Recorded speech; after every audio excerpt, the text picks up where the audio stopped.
Truck Talk Media. C10 Talk, episode 126. That's got to be a mistake. 256. A little repod with our buddy Paul Hitch. Mr. Hitch was the chief engineer of Chevrolet trucks from 1965 through 1976. He will be 102 years old. We were designing a new small vehicle to compete with the Ford Bronco. And we had the design pretty well finished.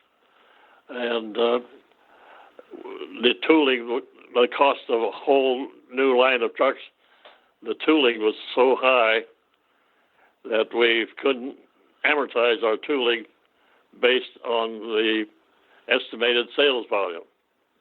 So I said, well, the cheapest thing we can do is take the pieces we have for the C10 truck and shorten the wheelbase to 104 inches and use the cab and forward, and then marry the pickup truck to the rear of the cab, make it one unit. And he said, well, go ahead and start that. So that's the way we started the Blazer. Damn, son.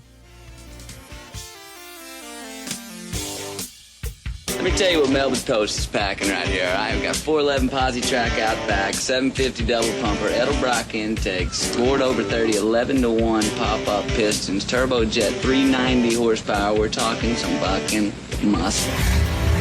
What does that do? Does that blow your mind? That just happened. Welcome to C10 Talk, your C10 truck podcast. And now I have a chance to be the best, maybe the best in the world. My old man is a television repairman. Got the ultimate set of tools. I can fix it. I said I got 50 cents in that jukebox, and all I can hear is your mouth clapping. You hear that? Here's your host, Ronnie Wetch.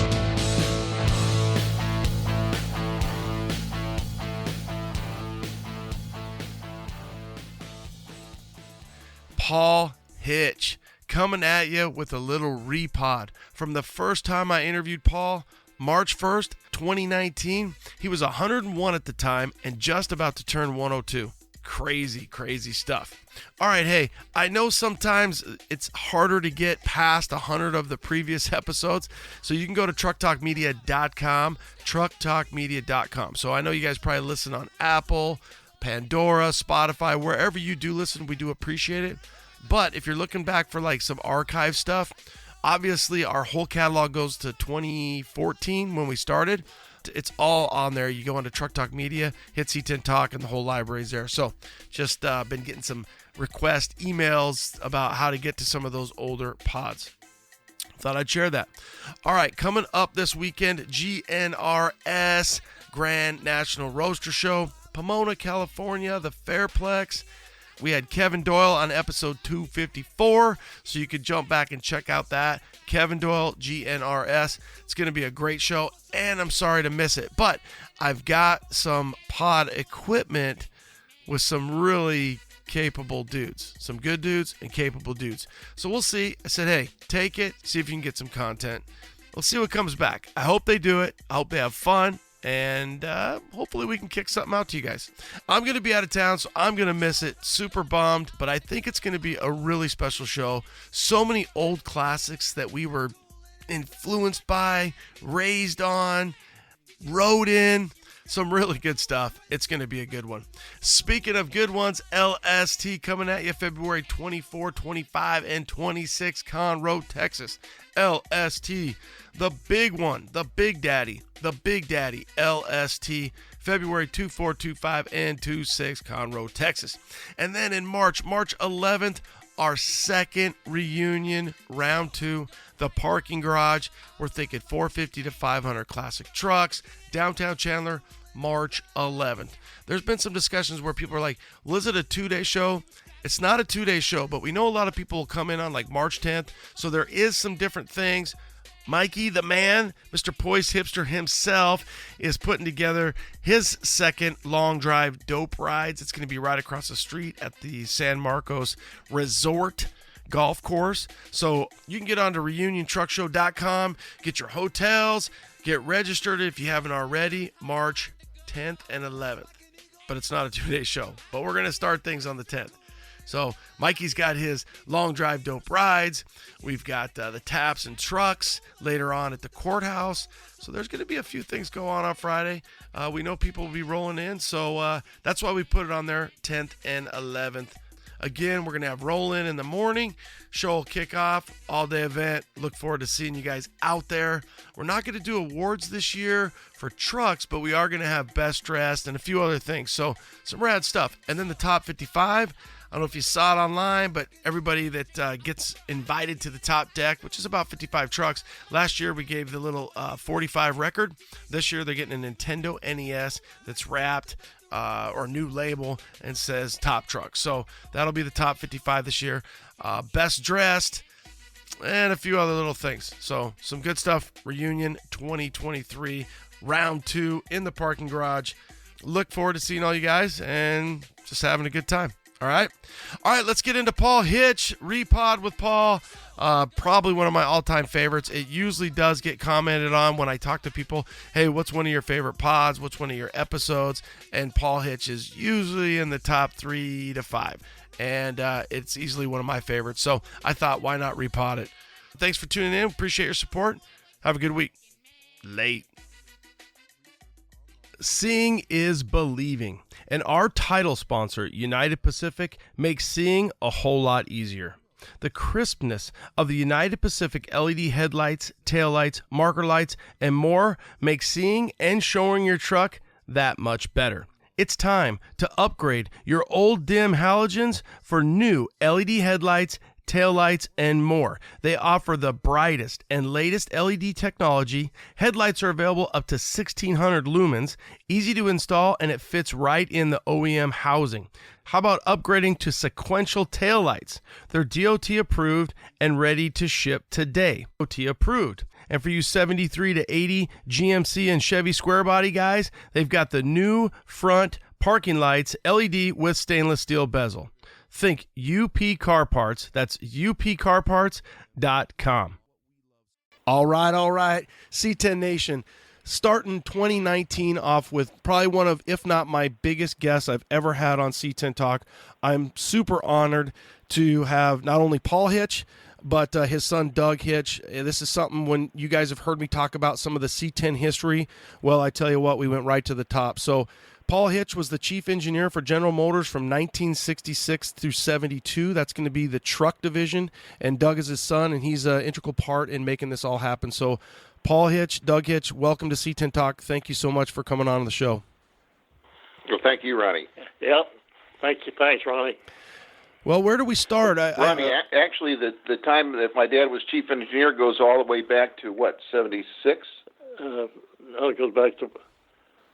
I can't remember. Well, so you know what? I know what it said was he was there from 35 to 77, and then I took that off of the GM interview that they said he was, either way, in the middle of the C10 Mecca, in the middle of not only the first series, which is going to be 60 to 66, and then the second series, all the way through the rounded line series, which is very ironically called the square body in our world today. Paul, you were a big part of every truck, and we're so excited to have you on the show. Oh, thank you very much, Ronnie.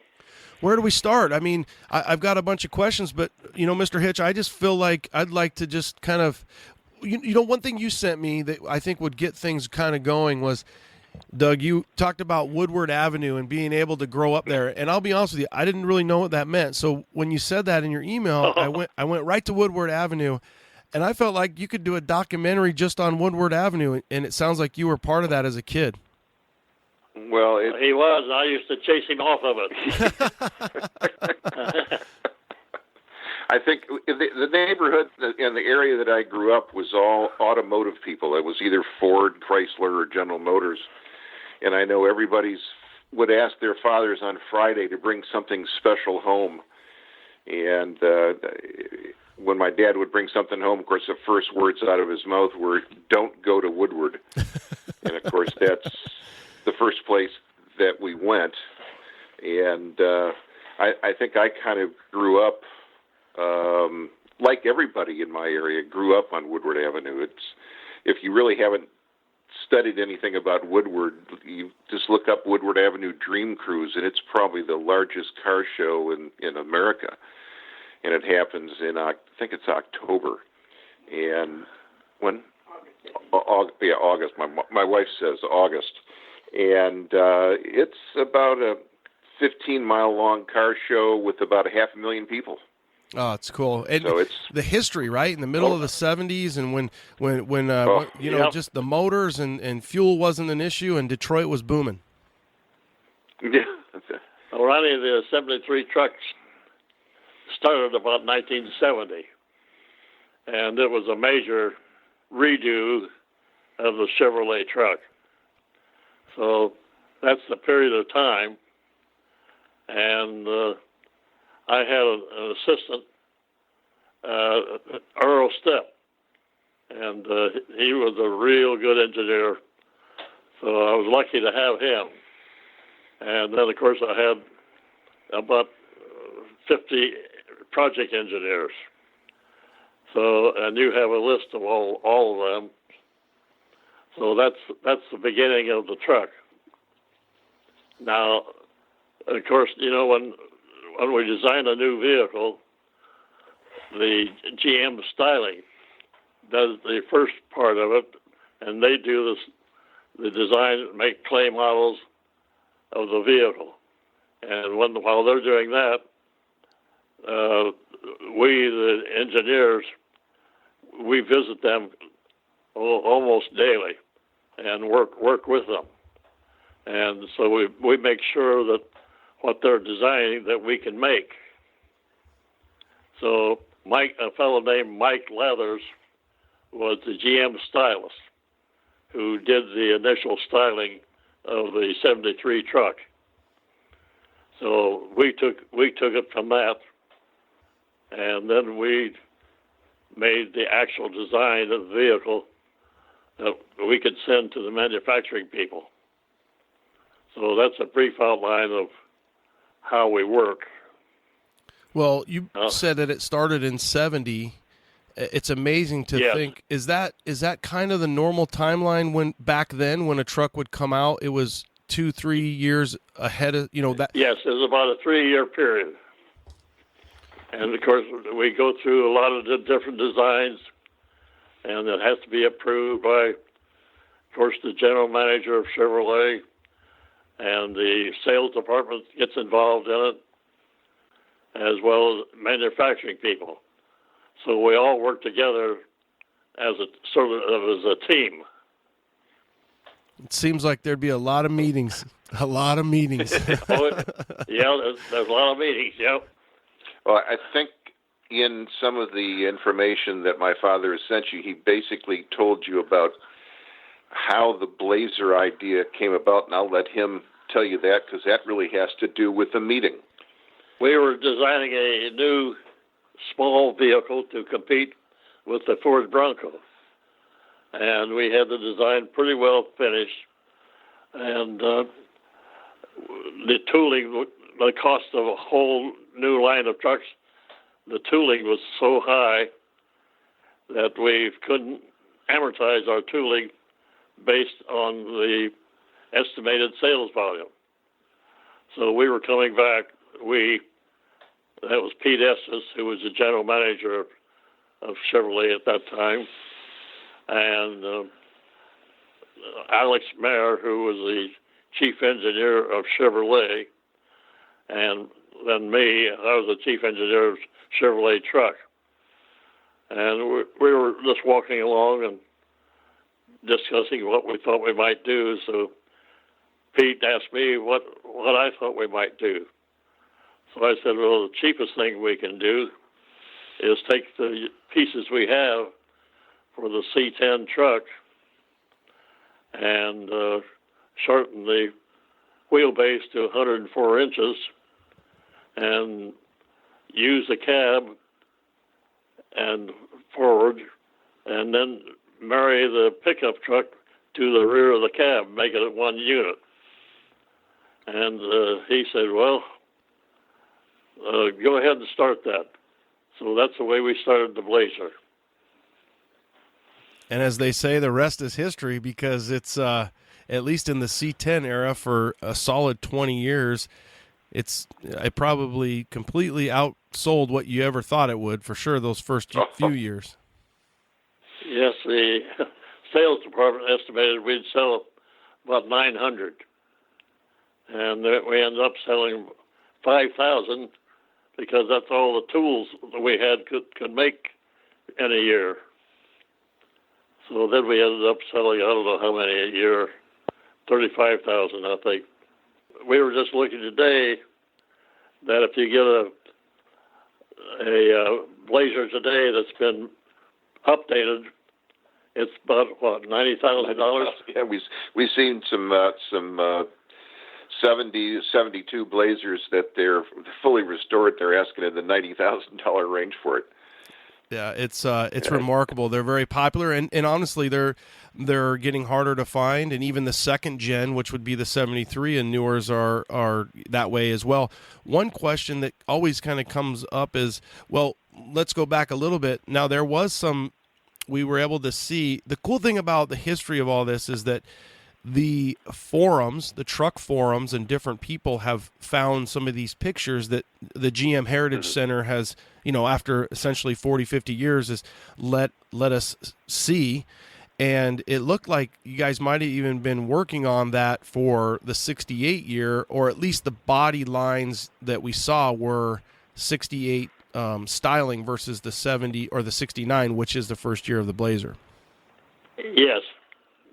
We started, in 68, I believe. It may have been 67. Was that one of those things where the picture that, let's say, that we see is a 68, what we call a 68 front clip? So it's got a 68 nose on it, which is obviously a little different than the 69, not quite as square. Is that one of those things where that was just mock-up, or do you recall whether or not they were going to try to get a Blazer out for the 68 sale year? No, the 69 year was what we targeted. And we made some models, and we sent them out in the field to Wyoming to some ranchers, and they liked it. So that was where we really got our approval. Wow, that's neat. Now, what about where you guys, it only has an A post and it's a full convertible, and then GM, I'm assuming for safety reasons, went all the way back to the B post, what we like to say a full convertible versus a half top? Yeah, those were and those were done, as far as I know, they were really done for rollover tests and or rollover requirements. So they went to the full, the half cab, so to speak. Yes, it essentially had a roll bar in it. Yeah. So I wondered too if the government got behind that, or GM just said, "Hey, this makes the truck a lot safer. Let's go ahead and go back to the B post." And there's different you know, ours, I grew up with one. We had a 73, 74 as a kid, and we did have the roll bar. I remember sitting in the back of that back seat, picking at that roll bar because it had like some foam around it, and a little kid, you're sitting there, and we always liked that, there was ashtrays, and for us that was a bubblegum wrapper bin, I guess, and sitting in that back seat going camping with the family. But we utilized our 73, 74 exactly like we were supposed to back in the, that would be late 70s. We took the whole family, 5 of us camping, and that Blazer was logged to the hilt, full of camping stuff, sleeping bags, and we could have been a test pilot for the Blazer even back then. Well, they were real handy at that time. I was living in Arizona, and they were really a very, very useful vehicle, especially for getting out into the desert. Yeah, we enjoy that.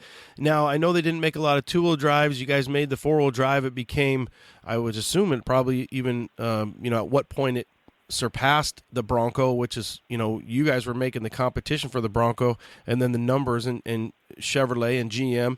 Now, when you guys work together, Paul, one of the questions that I kind of thought about, how does that work for Chevrolet versus GMC? Do you guys work together? Do you recall? No, Chevrolet was responsible for the C10 truck up to the C60. And anything that GM had, we were responsible for that. Then GM they had the heavy-duty trucks. Oh, okay, GMC. Okay. Yes. And, of course, they would tell us what they wanted, where they wanted some changes, and we would make changes for GMC. Did you have a sector that would say, okay, you guys are the GMC grill and 4-headlight division, and then we're going to have the Chevrolet, or did the exact same people design both? We designed both. Wow, that's fun. Yeah. Unless you were stressed about it because you were like, I'm stressed to get one out, and now I have to get two different versions of this truck out. No, we never had too much trouble with that. Sometimes we had competition between us. Oh, yeah, but, that's good. Normally we worked pretty good. Oh, man, that's I could see that. That'd being fun, and a little in-house competition probably added to it and added to the excitement of the job. Oh, yes. I feel like, I have a lot of other, like, for example, 69, conversion going away from the 68 front clip to the 70. Was that one of the biggest things, GM, you guys looked at changing, making it, I've read different things that say you guys were going to make it tougher, boxier, switching from the 67 to 68 front clip to the 69, 70 front clip to make it, a little bit more manly, if you will. Well, those terms that you mentioned, I never heard. So they may have been terms that used by the sales department, but we would get directions from the sales department on what they thought the truck should have, and then we would try to accommodate those. One of the things I remember my father telling me when in the early 70s was, I asked him why they had gone to the higher hood. And he said, well, it was an aerodynamic change, that they'd gone to the higher hood because the hood deflected the air off the edges, the corners of the windshield. So it made less drag on the windshield because windshields obviously then weren't flush fitting like they are today.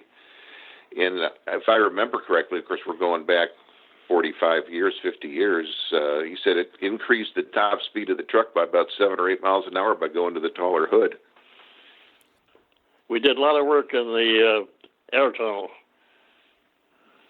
Yeah, I bet. And fuel mileage, because you obviously, then fuel was such a big, or then became a big deal. And I think there was a lot of air tunnel, I'm assuming, and I've read some stuff that was why you guys went with the more rounded line, 73 style.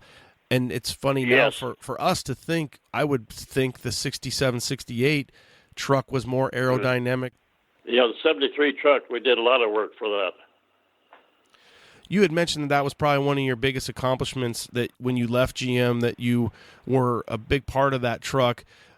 I would love just to listen to you talk about, anything on that truck. Is there anything that you remember specifically, some trials, some changes? We've seen some stuff, again, from the GM Heritage Center where it looked like it was going to be released in 72, and you guys, whether it got pushed back or not, and some of the first truck designs, boy, they do not look like what we have today, and we are all very thankful that you guys changed it, because we've come to love the square body, the 73, the rounded line truck, and some of those first trucks look very different, almost like a Dodge. Some people have said Dodge, and some people have said Ford. I'm sure you've heard that in your career, but we love what you guys have done. So what a neat truck, and what a long-lasting era of GM Motors, General Motors trucks.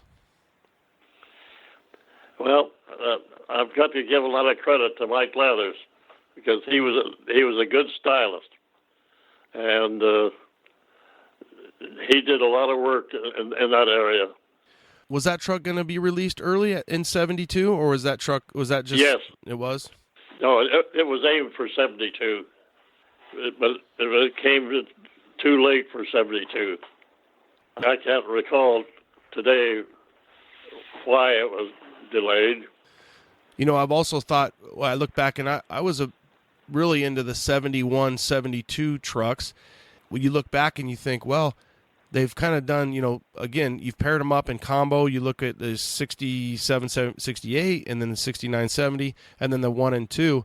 It's crazy to think that the 2 might not exist. The 2 became the new era, and it got pushed back, and it obviously gave you guys more time to get ready for the new body style, which probably at that time was very, well anticipated for a new truck. Well, the 73 truck was a complete redesign. There wasn't any carryover tooling on it. What's that entail? That just years and years, and then all new tools are made. And how long does that take? Well, that's part of the 3 years, and the tooling would last about 7 years. So, about every 7 years, we'd get a new design.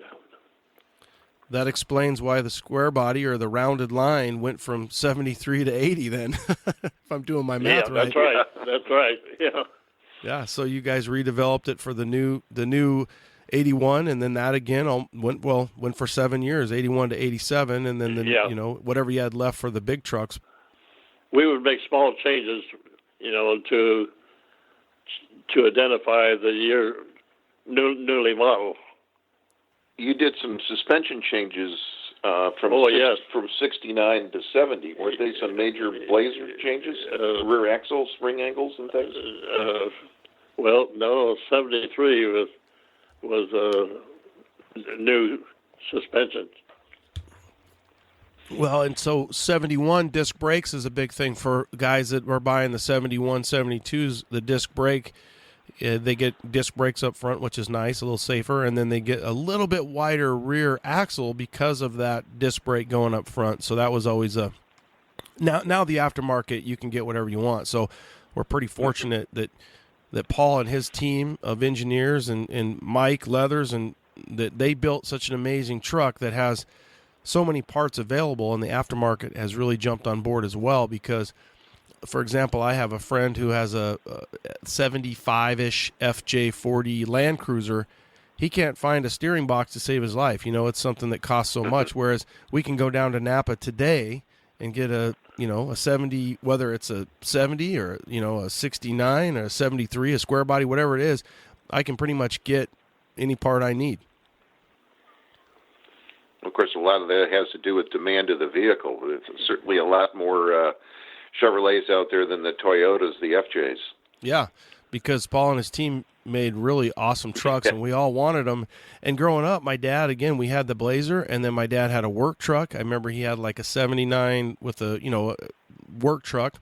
Another thing that I have written down, Paul, is that was the first year, 73, of the crew cab, and I have a 73 crew cab, and I've had it pretty well apart, and it's really neat to see how you guys extended the cab and how those back doors, and because I've had mine pretty much down to the bone, if you will.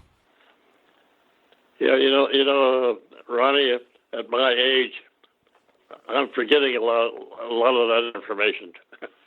You got to understand, he's going to be 102 in March. So he's doing pretty good, I think. I agree with you, and that's why we're blessed, and we're so honored to have both of you on. It's remarkable, and really some of the names, like he said, like Mike Leathers and the styling division, and to know those engineers, I think it's cool because it obviously made a very big impression. And your dad would bleed GM, very. An amazing man that was with a company at a time that you look back and you think he's responsible for so much of the way that he touches us and GM and Chevrolet. And that's where we joke around my house that you can't say the F word, but it's one of those things where we just really, GM and Ford people as well that are in their Fords, we find a vehicle, a brand, and we really get behind it, kind of like a team. Well, I grew up with GM, And when I started with GM in 1935, they made about 1 million vehicles a year. When I retired, they were making 3 million. So I saw GM grow up. Did you have aspirations of being always just being an engineer, Mr. Hitch? Yes. Yes, that's what I wanted to do. And did you ever think you would be the chief engineer of GM? No, I never did. What would you say would be your fondest time, your fondest memories of GM? Working there. Well, some of it was when I first started. When I first started in Indianapolis, that was a stamping plant. And it was a wooden building. And they were starting a new building when I started in 1935. And they built the new building right over the old building, and we worked all the time in the translation. So it was really kind of interesting because they bought all new tooling, and it was a very exciting place to work at that point in time. A lot of manufacturing going on. Were you part of the tooling, the design? Yes. Yes, I worked in the tool shop. Did you continue to go to school, or did you already have all your education and then? No, I went to General Motors Institute, which was a co-op school. We worked 2 months, then went to school 2 months. So I worked in Indianapolis and went to school in Flint, Michigan. And today the school is Kettering University.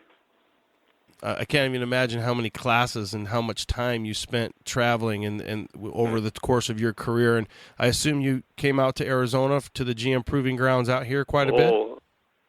Oh yes, I usually got out to Arizona at least twice a year. Doug, were you able to come out? Is that how you kind of got attracted to Arizona? Well, that's how I got out there, was because it was the only place I wanted to go to school in California, and my dad didn't want me to go to California, but I could go to Arizona because he went to Arizona. Could check in on you. Yeah, exactly. Yeah. Yep.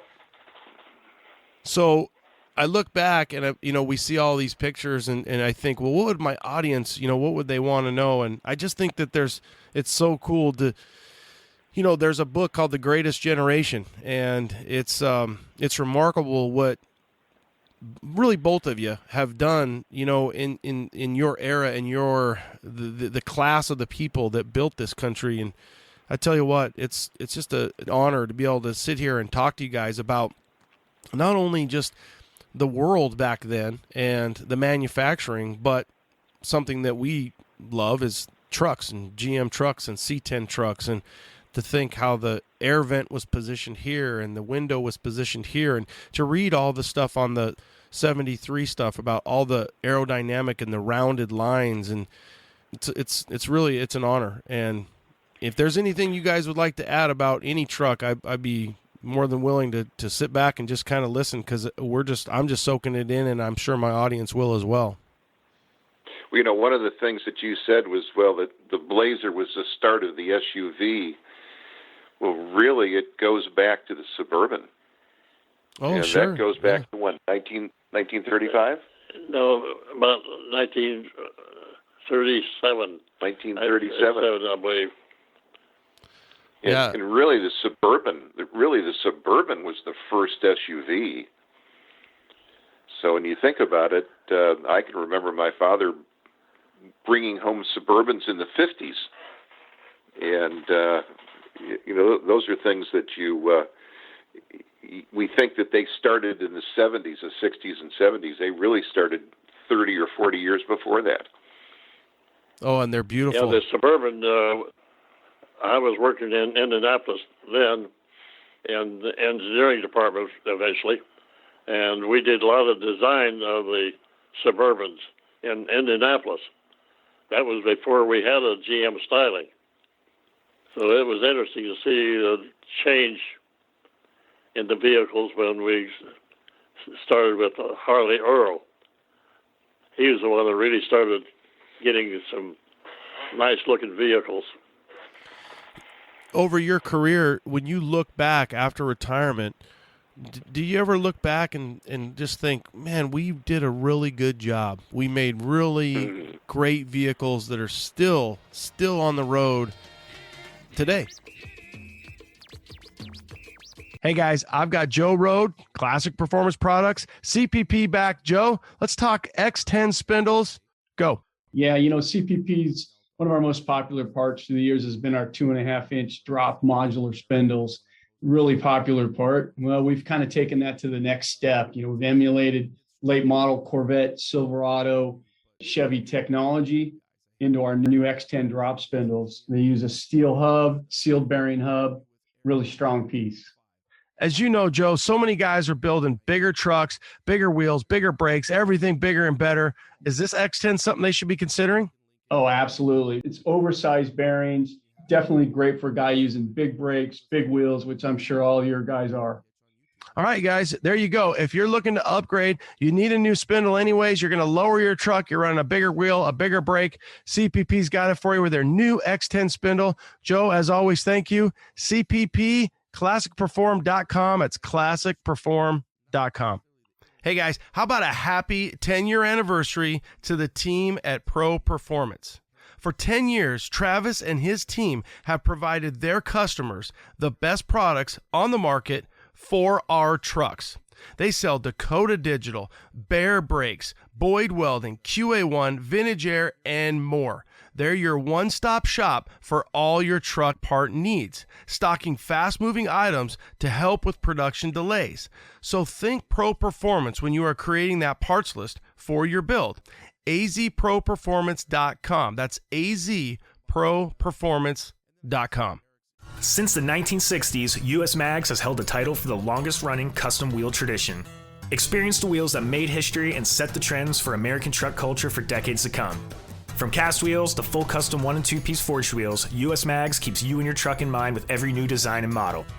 Our cast wheel series are designed specifically for Chevy trucks and are stocked and ready to ship, giving you the wheels you need when you need them with perfect fitment. Set your ride apart with our custom forged wheels, available in just about any finish and fitment desired. US Mags are guaranteed to distinguish your style and attitude from the rest. Do you ever look back and just think, man, we did a really good job. We made really great vehicles that are still on the road today? Well, yes, but, you know, the feeling I have that when I retired and compare that to today, there's no comparison between the engineering and that period of time, 1978, to today. We didn't have computers, and I couldn't. No way could I go back today and work. Yeah, it's a little different for sure. I mean, I almost think that what you guys did was more remarkable because of when we look at the blueprints and we look at the old, engineering schematics, how detailed stuff was without having computers. Yes. The styling people, they would make a clay model. Then we'd have to take and make templates from the clay model. And then we'd take it back to Chevrolet and put them on aluminum panels and do the design work on aluminum panels. So today, they can go right from a clay model right to the manufacturing plant and build the dies for the stampings. Yeah, a lot faster for sure. I wonder if they probably only need maybe 12 months to 18 months versus a full 3 years, and Yeah, they're shooting for a year, and they've shortened the period of time tremendously. Of course, you have to remember that the vehicles from the 40s, 50s through 70s were much simpler in manufacturing than what they are today. Oh, yes. Safety and the different components, right? We didn't have all the testing in those days, like for collision testing, head-on testing, and quarter testing. So the development time is more complicated today than it was back in the 30s. Tell Ronnie how you sent the engineers out to look at the parts bins. Oh, yeah.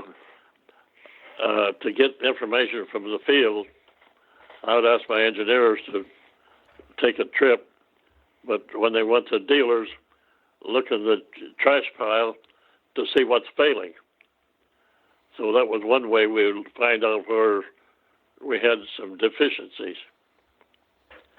You could put 1 million miles on testing a part, but you can learn more by putting the part out in the field and actually have people destroy it themselves rather than do it on the test track. Somewhat of a old school, out in the street engineering. Letting life happen. Yep. One of the things that we see in the square body world, and you kind of hit on it about the head-on collision stuff, is the hoods. And a lot of hoods, one of the first things somebody looks at is if it's bent or creased, they say. And there's different stories of, it's just they didn't make them right. Well, the truth, and I'm sure you guys can expand on it, is because of that head-on collision is what I've read, that so that hood wouldn't go through the cab, it would crease, and that was to protect the occupants. Yes, in the old days, the steering shaft was a straight shaft right from the steering wheel right down to the steering gear. And when you had an accident, 9 times out of 10, that steering shaft would come right up and hit the fellow in the face. When I first got hired in the fire department, I'll never forget, I think I've mentioned this to my listeners. You think about it, I got hired in the mid-'90s, and so airbags weren't really out until the mid-'90s. And trucks, I remember, like 96, 7-ish right there, maybe 95 for the new GM interior. And we would run on a lot of people that were driving old Chevy trucks. And I remember an accident where a guy was in a Suburban, and that exact same thing, it didn't hit him in the face, Paul. It hit him in the chest. And when he lived, but when we unbuttoned his shirt, it said Chevrolet written backwards right on his chest. I could see the bow tie right on his chest, and I can almost see the Suburban. It was like a blue Suburban, and the front was damaged pretty well. But the before the airbag, world or era that we live in now, and as my job, it's been kind of crazy to see how safe cars really have gotten versus those 60s, 70s, and 80s cars. I still love those cars, right? But cars are pretty safe and remarkable to this day. Well, when you talk about soft surfaces on the cars today, the soft surfaces that we're talking about in the 60s and 70s were steel. So there wasn't a lot of protection for the occupants at that point. Yeah, it's crazy how I don't want to, the audience, we want to hear from you and your dad, but I've been on car accidents where every single part of the car is destroyed except for where the driver and or maybe the passenger sit. And it's remarkable how the vehicles will crumple and take that inertia, whereas some of those old 60s and 70s or 50s, if you will, those cars will not do what they do today. So one of the biggest questions I wanted to make sure I hit, again, I don't want to take up too much of your time. I'm so honored. And Paul, you're doing an amazing job. Has your dad ever talked about the difference, like the rounded line name that GM came up with, and we look at the rounding of the doors and the windshield, and we look at the different concept trucks, and now to think that those vehicles are called square body? I've always just wondered what Mr. Hitch thought about that. Well, there was always a big fight between an engineer and a stylist. During those periods of time, some reason, the stylist liked flat panels. And we would say, well, we don't like flat panels because they're not stiff enough. and they'll rattle more and make more noise. But we had a big fight on it all the time, whether it be just flat panels or they'd have curves on them. If you look at an automobile today, there won't be a flat panel on the car. I can only imagine some of those meetings that you guys had between the engineers and the stylists. It's almost a comedy skit, I'm assuming. Yeah, it is. But you and Mike had a good relationship, it sounds like it. You and Mike Leathers. Well, it would be a fighting relationship. You were married then. Yeah. And it's funny because 20 years after my father worked with Mike, I worked with Mike on a styling project. And I just thought it was funny as I'd not heard my father speak of Mike, but when we were introduced, he asked me if Paul was my father, and I said, yeah, and he kind of rolled his eyes. I guess there was always that fight going on between styling and engineering of what you could do and what you can't do. Oh, I can only imagine. And like you said, though, they wanted it one way, and you guys, probably came down to you, and I guess maybe some of the sales managers saying, this is what we need, and, making the trucks what they became today. Oh, yeah. So one of the other questions along the styling would be that, some of those initial renderings or those initial concept trucks, why did they end up kind of changing the square body or the rounded line so much? Do you, I look back and I think, okay, these show that they're like 68, 69, then it did change quite a bit. Well, usually it come about because of getting input from the field for what the customer wants. Yeah. Another thing that we saw a lot when you look through the old stuff is those old pictures is you get to see a few of the Fords and as looks like they're sitting next to Chevy trucks or GM trucks for more of a comparison. You can see them in the background or to the side, and it's kind of neat to see that, there was a level of comparison or a level of, hey, this is what our competition is creating. Now we need to make this, as good, if not better. Well, the thing was, you get a vehicle out, a new one out, and the customer would say, well, he liked that, or he liked the Dodge, some feature of the Dodge or some feature of the Ford. So the next thing you know, we would have to have something that would satisfy that desire. Well, you guys did it, and you did it in multiple entities. When I think of the crew cab, the Blazer, the Suburban, the C10 trucks, and you did it all in one release, and the grilling and the styling, and like you said, it was all new tools in '73, and what an amazing run you guys had. Yeah, that ran quite a while.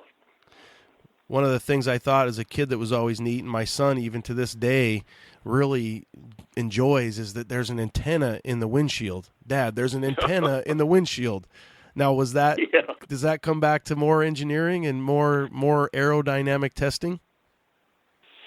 No, that came from input from our supplier. Would that be supplier for the antenna or supplier for the windshields? I think the windshield guys probably didn't like that much. Windshield. Oh, really? Windshield. Yeah. I can't tell you if I've gotten a new windshield put in a vehicle that's, had the antenna in it. I don't even know. I know it's just a little attachment right there that comes through the dash, but what a era of GM. Just a lot going on. I'm just trying to kind of going through my mind right now. Doug, anything that you remember as a kid in that era that you just look back and, as a young man, I guess? I look back and just think how lucky I was. You were talking about, Ford had this and Chrysler had that and Chevrolet had this. My dad would bring all of those vehicles home, so I got to drive all of them. What was your favorite? I don't think you have to ask that, do you? Well, I just wondered, was it a truck? Was it a Camaro? Well, I think it depends. I think it depends on the age and what I was doing. I was always into high performance passenger cars, and 72 was the first 4-wheel drive truck that I had, a Blazer, and I've owned a Chevrolet, either a 4-wheel drive, a Suburban, or a Tahoe, or that type of a vehicle since 1972. And now I can't live without it, even though I'm still a passenger car freak. I still love passenger cars. I think I was very fortunate. Those are my memories about it, is just being exposed. And it wasn't just American cars. I mean, General Motors bought all of the cars to look at. And my dad might bring home a Ford truck one weekend, and he might bring home a Ferrari the next weekend. And it was just exposure to all of those things. I mean, that's all I knew when I grew up. And that's really all my father did. My father's done that his whole life, is automobiles. Well, Ronnie, the amazing thing to me today is how the truck volume has really surpassed, and that's the big thing today, is a pickup truck. Yeah, we just saw where Ford initially, and now GM's just come out, and they're really going to slow their vehicle passenger car, stuff down in the SUV, the trucks, the Blazers. I think a lot of it, and I've read some of this too, is the trucks are like cars. They're that comfortable. They allow the creature comforts. Well, they're very popular with everybody today. They're not just work vehicles. Yeah. They're pleasure vehicles. Doug, you were talking a little bit there about Dad would bring home different vehicles. Was your input ever brought into the picture, Doug or Paul? Would you ever listen to Doug and say, "What do you think about this?" Get a little different idea on things when you have your son, interacting with you. Yeah, but his son was too young at that point for him to listen to. When he left Chevrolet and went to England, I kept telling him, I don't understand why you don't have overhead cams and cross flow heads, and why you don't have this and why you don't have that. And he spent 3 years in Europe and in England, and he came back with a totally different idea of what engine should be. So I thought that was interesting. But did you? I told you so. No, I don't know. I could never tell my dad something like that. He knew a lot more about cars than I've ever known or ever will know. Well, you brought up some of the overhead cam stuff.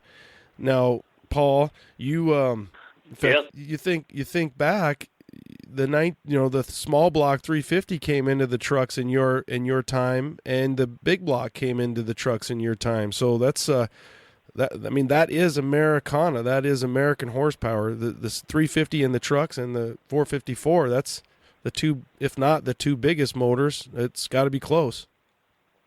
Well, the small block was designed by Ed Cole and Harry Barr, and the big block was designed by Don McPherson. And it was basically designed for a truck, for the pickup truck. The big block? Yes. 8 miles a gallon going or coming, towing or leaving. It doesn't matter, because I've got one. No. Yep. Yeah, it's I've driven mine a few miles, and it's funny. You can be pulling, you can be sitting. It doesn't matter. It's pretty happy, right? That's 8 miles a gallon. So it's you guys built a beast out of that thing. It's almost like a perfect family. The way you guys are somewhat of a perfect team. You guys had the styling, you guys had the engineers, you had the motors, the drivetrain, and really for General Motors, and we look at the C10s, and you guys have the suspension, the way that the trucks are designed and floating somewhat like car-like, that made them so comfortable, having the coil springs and not the solid axles like some of the competition. Yes. Well, I can remember my father saying that really one of the most memorable things he has of the 73 is the ride and handling, and the engineers that he had working on the ride and handling portion of that vehicle. Earl Stepp, I mentioned, he was very good at ride and handling. they float. They really do. They really float, and I'm wondering if you guys have seen some of the trucks that you guys have built, and they really handled well, and now you see them and they're, if not on the ground, the 1 inch off the ground with this crazy airbag world we live in, and people take them even lower. Yeah. Well, we were just discussing one of the suspension engineers that you worked with. Oh, Morris Holly? Yeah, Morris Holly. Yeah. Morris Holly was an Englishman. He had been the chief engineer of Rolls-Royce in the U.S. when the U.S. had an assembly operation in Massachusetts, and he came to Chevrolet, and he did the ride and handling for passenger cars, and helped us on trucks. I would think if you and Mike might have had butted heads a few times, I almost feel like the engineers probably got along with the handling guys really well, because it seems like it's kind of in the same area versus. Oh yes, yeah. Well, they're one and the same. Yeah. When you talk about styling, you're really talking about the exterior skin only, and when you talk about engineering, you're really talking about everything below the skin. I mean, everything from every nut and bolt to every piece of suspension to the chassis to everything. And even in those days, when I take apart a truck and we take the skin off, sometimes you're like, how in the hell did they get this bolt in that spot? And that's on the 70s trucks, let alone working on, my wife's new van, or I have a newer Chevrolet truck. And I'm not even talking about that. Even some of that older stuff where you're like, I don't know how that stylist got that to work, or, the cowl and some of the different pictures that we get to see with the different way things flow. Yeah, that's the problem engineers have. They're accommodating the stylist and able to put it together. Yeah, it sounds just like being married. You got to make those stylists happy, and got to sell those trucks. And you guys did an amazing job in your whole tenure there. Yeah. Really, really did. I think just to take it on home would be some of the interior. You guys made the trucks. We talked a little bit about the newer vehicles and how comfortable they are. But honestly, I get in my old truck and I don't know, maybe it's a smell thing, maybe it's whatever, but I think they're very comfortable. And I was primarily a 71, 72 guy, and I've had my first square bodies. My parents had them. I grew up with them. And then for me as a hobbyist, in the last 4 years is when I got my first square body. And they're very comfortable trucks. Inside it's a lot of creature comforts, power windows versus, maybe a hand, or maybe a manual roll up window, and a lot of things you guys changed, interior wise as well. One point I'd like to make is Chevrolet engineering, Chevrolet truck engineering. We were responsible for the whole vehicle, even the seats. We designed the seats. Where the passenger cars, the seats are designed by Fisher Body. So we had the whole vehicle. What would you say when you were either an engineer or the chief engineer? What was your favorite part of building a vehicle or designing a vehicle? Well, I guess my favorite part was when I was in the body design. Now, would that be something that Mike Leathers and the styling team would draw something, and then you guys would design the body around it? Yes. Was that very tedious? Would you work with the clay people? And that seems like a lot of work, very hard. No, the clay people, that would be Mike's job. And then you would work with them? Yes. Coming up with the body lines after they said, this is the clay? Yeah. Yes, we would take the lines off the clay and put them on metal plates. Big plates that we did design work on. Rather, that would be the plates would be the same thing as the computer screen today, and rather than doing it in a scale or doing it on the computer, it was done on your hands and knees on basically large drawing tablets. So it was a very, very difficult, I think, from a physical standpoint, much more difficult than sitting at a desk and working on a computer. Very tedious. I think you get very patient. You have to be very patient in those days, for sure. And still have to finish the job on time. Oh, I can imagine the stress. The portrayal that I'm getting out of Dad is definitely not stressed, but I can imagine that there was times where things were very, very stressful at work and in meeting deadlines. I think it's a well, lot. Ronnie, I don't think I know much more. Well, I'm just honored again, both Paul and Doug, to have your time. This has been something we've been discussing for a while. I thank you for being the greatest generation and everything that you and your generation has done for our country. And we're spoiled to be able to sit down today and to talk with you, Paul, and hear some of the history, and then for you to share the lineage, to share the knowledge, to share all the things that you've written down for us. We're going to get with GM and see if we can't get more of your interview that you already had, and really work on this as somewhat of a time capsule. And that's why I'm honored to be doing this radio show. Thank you guys so much for your time, and the pleasure has been all mine. Well, we'll get the information out to you in a few days. Excellent. Thank you for taking the time. I know we sent you some stuff, and you took care of that as well. Thank you both for that. Thank you for talking to me over the holiday season and taking time for us, the C10 Nation. Again, Merry Christmas, Happy New Year, and I look forward to following along as this journey continues. Thank you so much. Okay, thank you. Thank you, Paul.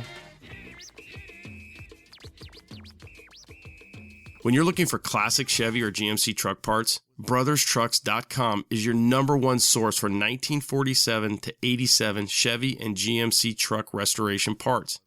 So whether you are restoring an original or looking to customize that classic truck, brotherstrucks.com has thousands of the highest quality truck parts for you to choose from. So head over to brotherstrucks.com and order your free catalog today. And don't forget to follow Brothers on Facebook and Instagram for daily updates and special offers too.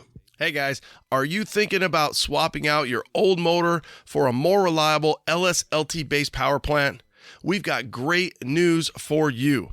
PSI Conversion is offering our listeners 10% off your order. Behind each PSI harness, you get over 10 years of experience in the business, online tech support, phone support, and harnesses made in the U.S. That's psiconversion.com. And don't forget, use code C10TALK and save 10% today. You've heard me talk about my gauges, Dakota Digital. I love them. Don't forget the interior of your build. Dakota Digital has the best gauges for our trucks, whether you want a direct fit into the stock bezel or something custom. These kits are complete with sensors for any engine. The new RTX series is really incredible. I think it stands for retro, but it should stand for rad. They look just like the stock clusters, but have all the technology you'd expect from Dakota Digital. You can change the lighting colors, customize the reading in the message centers, and do it all from the mobile app. That's right, the HDX and RTX series have Bluetooth technology, so you can mess with them from your phone. I'm looking at RPM, trip odometer, percent fuel, oil pressure, and now I have the GPS set up. I can tell you direction, elevation, and even outside temp.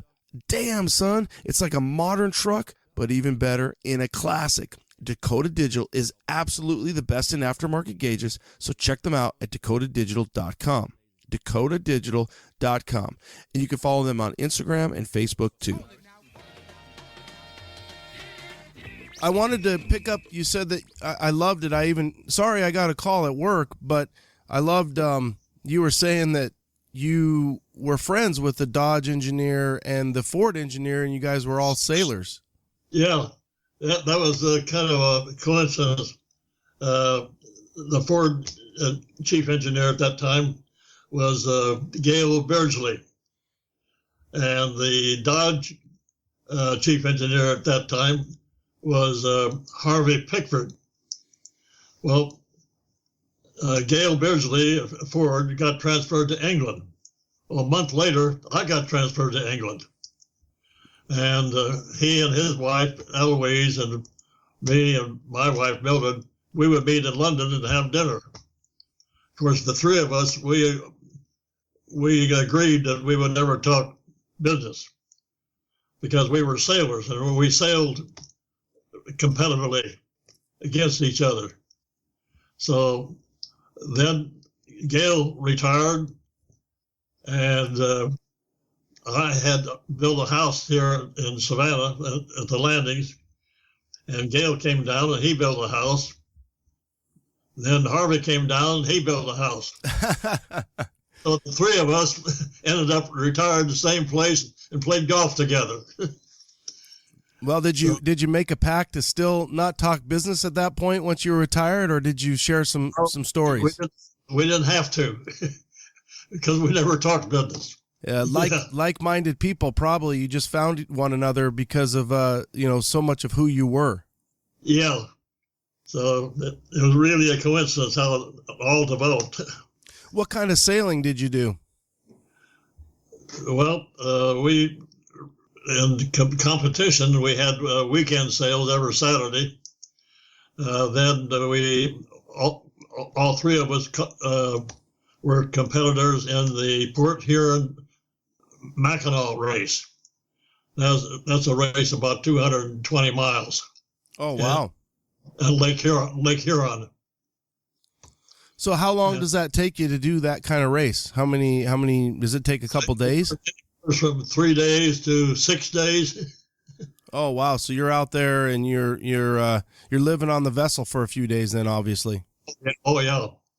Wow. Then afterwards, three of us would take off in each other's boats and cruise for a week or two. Did you ever have a favorite? Was sailing your favorite hobby or golf? What was your favorite? Well, if you're a sailor, that's the only thing you can do. That takes all your time. Yeah, I bet. Now, when you're out there sailing, what was something that was relaxing? Just, listening to the water? Did you pour a little bourbon and sip it and just kind of hang out, or explain? We were pretty busy all the time. Yeah. I bet a lot of things going on. And is that something where, just like some of the trucks that you guys built, was that a analog style gauges where you would read, different compasses and so on before things got really digital and, more of a GPS style navigation? No, the boats, they were all rated. Okay. Well, so we rated by our ratings. Competition. No, all three boats were entirely different.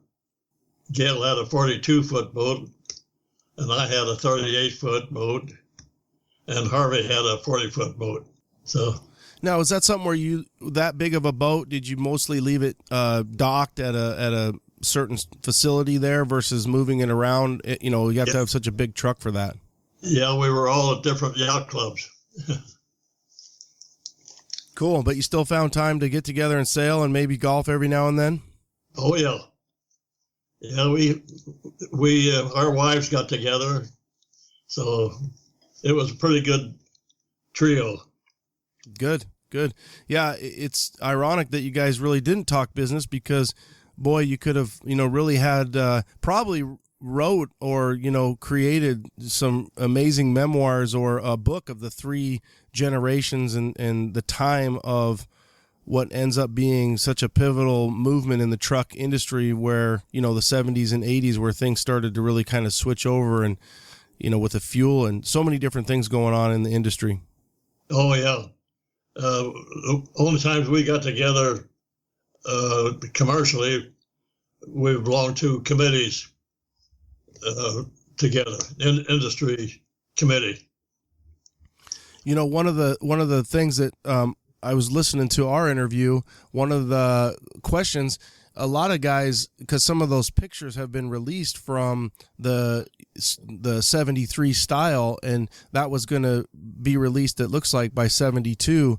And there was some people that said, man, that really looks a lot like what the Dodge and the Ford look like. And now people are saying the exact same thing about the new trucks. They're saying, well, they kind of, and it seems like everything always ends up kind of starting to look like one another anyways. I think that is sort of a consequence, you know. We do look at each other's products. We tear them apart, look at them by detail.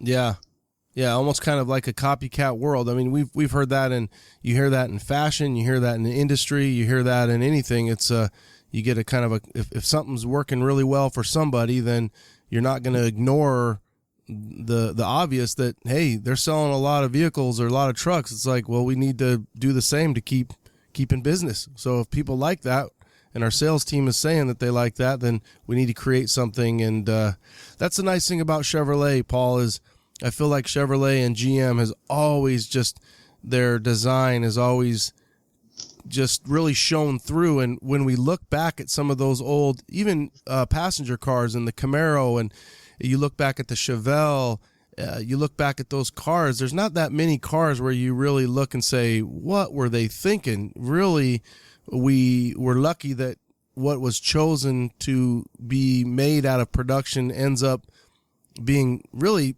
something that we all enjoy. Today, for example, my opinion of the Lexus, I think the front end of the Lexus is a ugly looking car. Yeah, I could see where, but then I think the Lexus is very rounded, and it seems like now everybody wants a lot of square, going back to, again, almost 40 years ago when you and your team made and developed the rounded line vehicle. It was, although it was called rounded line, rounded edges, it was very square. And I think the trucks are a lot like that now. We see a lot of the square lines. And then one of the things that's really distinct about GM is when they have a squared wheel well, like your 73 style, where the wheel well is kind of more of a square versus a rounded open wheel well, or sometimes Ford seems to have kind of a rounded wheel well. In my time, towards 73, the panel truck, for example, the engineers differed entirely with the stylists. They wanted smooth panels, and where we wanted some shape in it to give the panel some strength. And we had a lot of battles over that. And today, you don't see any flat panels on anything today. They all have some curves in it, and that's to stiffen the panels. Yeah, that probably comes back to the tooling, like you said too. The tooling creates the strength within the metal, and the metal having that those lines gives it more rigidity. Yeah, that's a long time ago. I've been retired 40 years. What's your favorite thing when you think about your retirement? What's a lot of travel? Yes. My wife and I, we traveled the world, and we went to Australia and rented an apartment for 3 months. That was one big one. Where at in Australia? Sydney. Okay. What's your favorite place? Was Australia your favorite? Well, I guess I'd have to say it is, because we had friends there. Mm-hmm.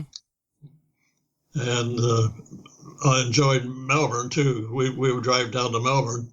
General Motors was kind to me, loaned me a car, so that made it nice. No, Australia was we really enjoyed Australia. How about South America? Did you ever go down there? Oh yeah. See, we had plants down there, so I'd go down there on business, and then Mildred and I went down for a pleasure trip. We traveled pretty much all over Africa. Yeah, I think there's a few places down, even like I've always thought maybe Argentina, somewhere down in that area that would really be something where I'd want to visit, and the people and the culture seem to be very pleasant, and something where you could go down for an extended stay.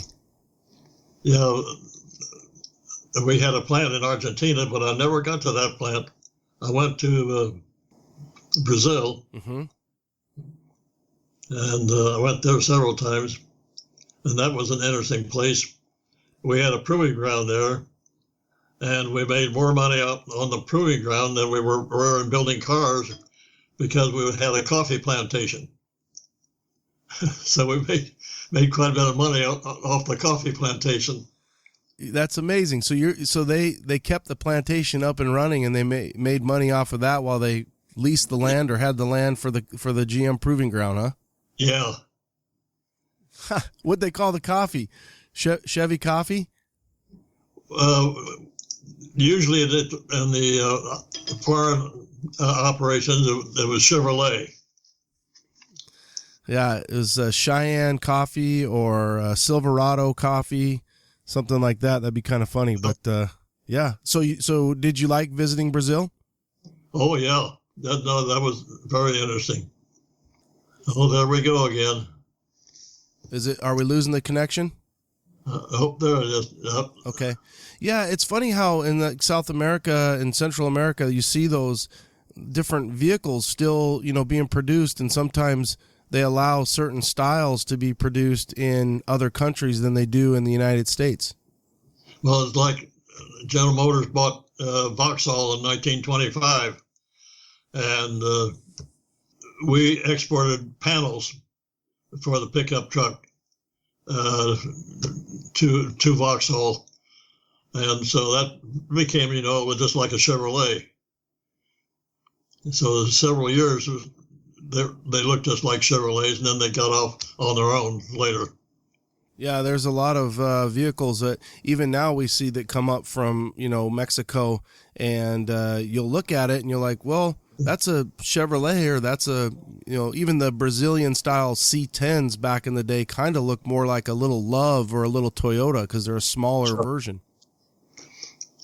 Oh, another funny thing, World War II, Japanese copied Chevrolet, and the 6-cylinder engine, their parts were interchangeable with our engine. So it was a dead copy. Huh. So you had that going on even back then. Yeah. They got a hold of a little 6-cylinder. Now, is that a little inline, like a 250 or a 235, a little inline? About 235. Okay, yeah. What are your thoughts as you were, getting ready to kind of leave Chevrolet here in the States? One thing I was thinking about, because you went to like 77, was some of the stuff that mostly GM or GMC was doing, but some of the different theme trucks, like they have those Bo James or the Spirit of 76, and Chevrolet had that as well. Kind of a neat time. Well, I didn't get involved in much of that because that was primarily a sales function. If they wanted a special version for marketing, they would even get an outside supplier to do some of the work. Now, when we talked last, I was asking you a little bit about, I have a 73 crew cab, which is the first year of the crew cab. Do you remember working on any of the engineering on that? Vaguely.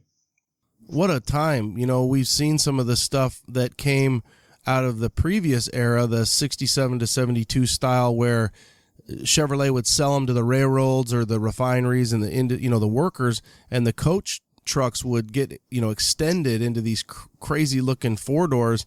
And then you guys came up with, in 73, probably because of the new tooling, a really very popular, even to this day, crew cab, or they would call them the 3x3, and you could fit six workers in there, and off you go. Well, of course, today they're almost passenger cars.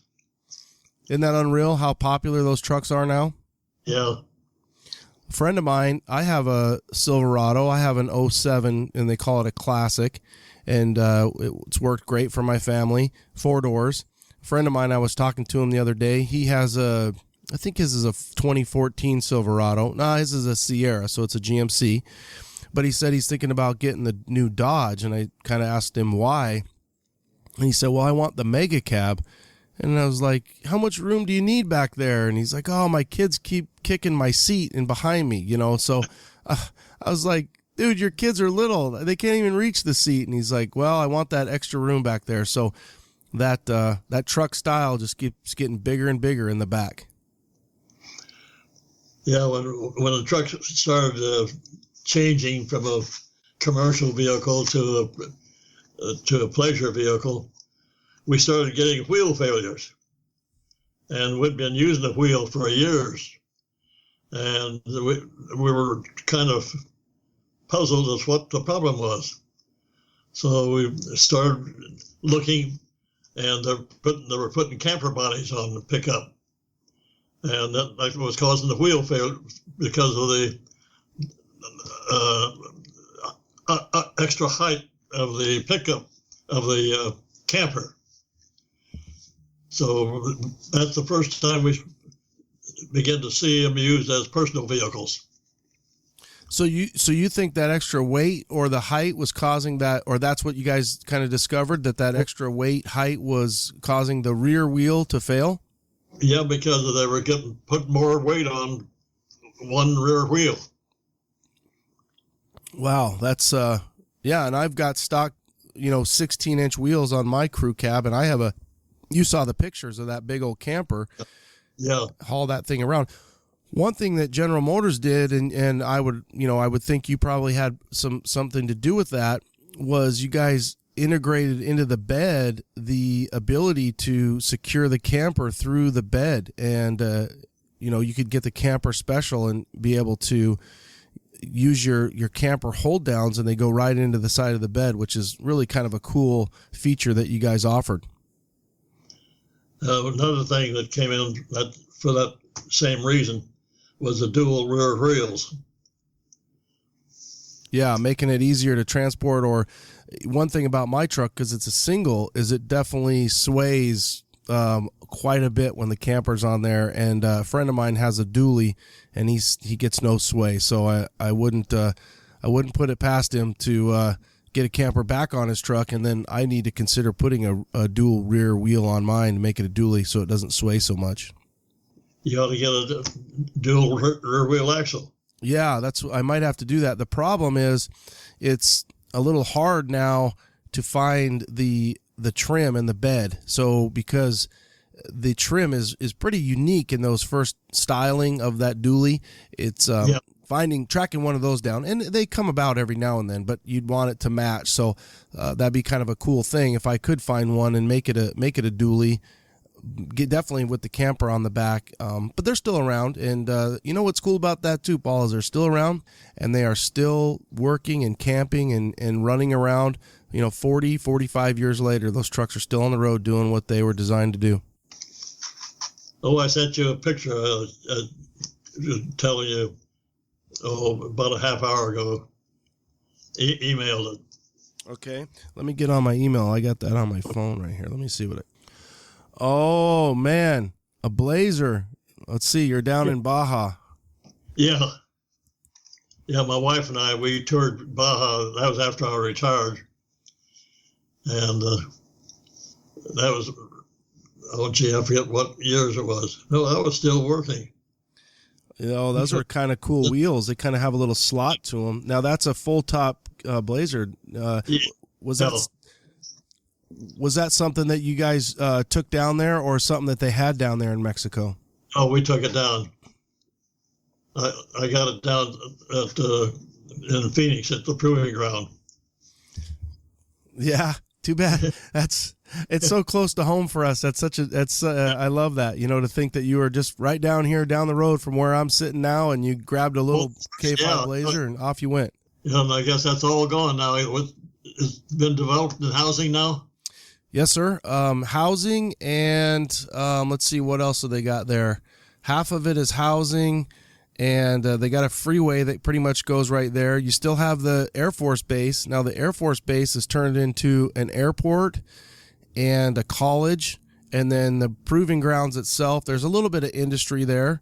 You have a big old building. I think Apple built it. Now, I don't know if they ended up putting anything in it or not. Last I heard, they hadn't.